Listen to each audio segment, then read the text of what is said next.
Le feu est donc en passe d'être fixé à La Palme dans l'Aude. Plus de 60 hectares sont partis en fumée et 80 campeurs ont dû être évacués. Le récit de la nuit est signé Alexandre Grélier et Frédéric Guibal.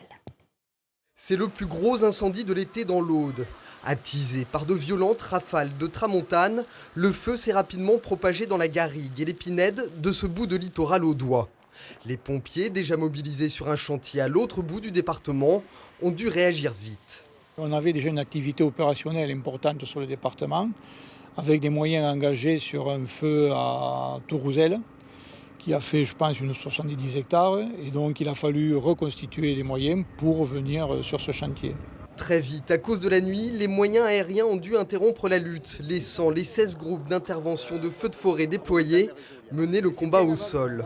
Pour limiter la progression de l'incendie, les pompiers ont allumé des contre-feux. Là, c'est uniquement avec les torches. Ensuite, après, on avance, on a des moyens à nous en soutien. Et comme vous pouvez voir, on avance avec le feu, il n'y a pas de sautes qui apparaissent.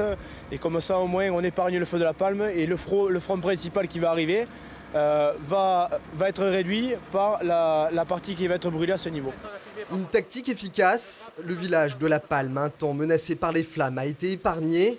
Par précaution, 80 campeurs ont été évacués et logés pour la nuit dans des salles municipales. Il y avait le feu au-dessus du camping, du Cap du Roc. Bon, on a été obligé de décamper, c'est le cas de le dire. Après, on nous a dit de rassembler nos affaires et puis de venir ici, quoi. Mais on a vu quand même que le feu était pas loin. Ce matin, le feu n'était toujours pas éteint. Le front droit est fixé, mais le front gauche n'est pas encore tout à fait maîtrisé.